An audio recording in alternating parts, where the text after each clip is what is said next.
Hidup Kristen sepenuhnya harus bergantung kepada Roh Kudus. Supaya apa? Supaya kita jangan sampai gagal. Sebab apa? Di pihak Tuhan sampai detik ini, Tuhan tidak ingin saudara dan saya itu gagal. Saudara dan saya itu jatuh. Ada sebuah contoh di dalam Alkitab. Ada seorang raja, raja pertama orang Israel yang dipilih oleh Tuhan sendiri. Raja ini bernama Saul.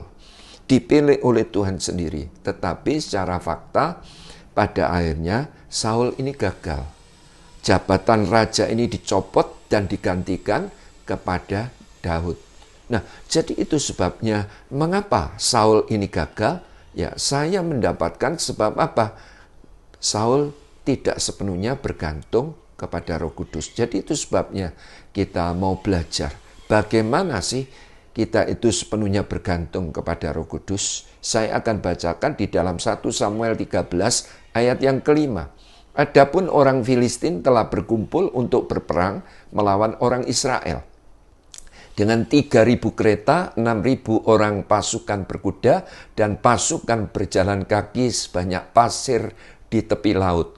Mereka bergerak maju dan berkemah di Mikmas di sebelah timur Bet Awen. Jadi kejatuhan Saul dan bangsa Israel, ya, ketika mereka itu berfokus kepada fakta, yaitu apa?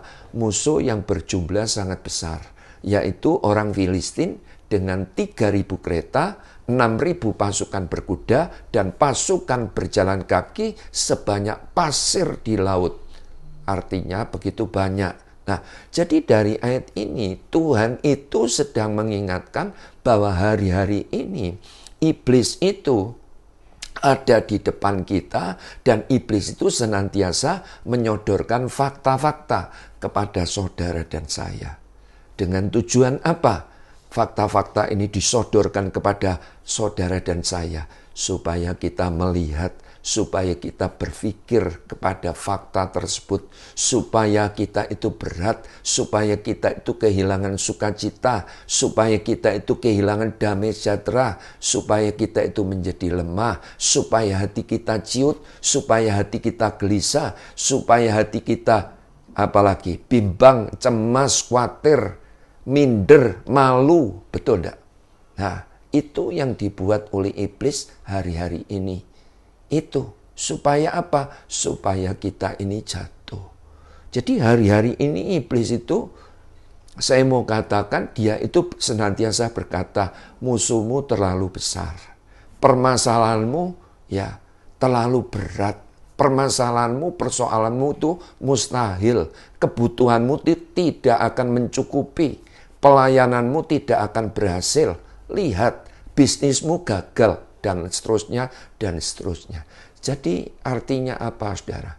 Ketika saudara dan saya, kita itu berfokus kepada fakta-fakta, dan apalagi fakta ini tidak baik, ya, maka kekuatan iman, ya, semangat kita otomatis ngedrop, merosot. Betul?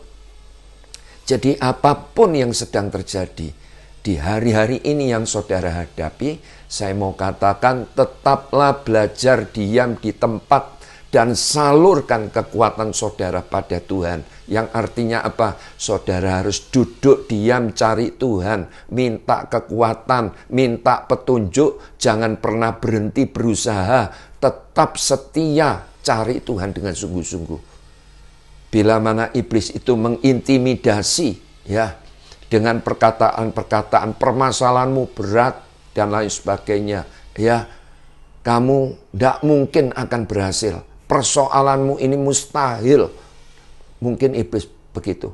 Balikkan keadaan dengan perkataan positif. Saudara harus katakan, itu bukan urusanku. Urusanku cuma melakukan apa yang Tuhan mau. Ya, dan jika iblis itu membalas dengan berkata, melakukan kehendak Tuhan pun kamu juga tidak mampu. Nah, Anda harus menjawab apa? Itu pun bukan urusanku, sebab kekuatanku datang daripada Tuhan. Saudara harus katakan seperti itu.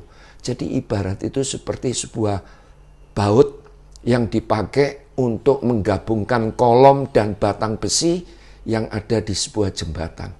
baut tersebut tidak pernah tanya berapa banyak truk yang akan lewat di atas jembatan ini. Betul? Nah, demikian pula saudara dan saya. Hari ini Tuhan ingatkan, bila mana saudara dan saya ingin sepenuhnya bergantung kepada Roh Kudus, Tuhan ingatkan, jangan terus berfokus kepada fakta-fakta, apalagi fakta yang buruk terjadi di dalam hidup ini. Tuhan Yesus memberkati.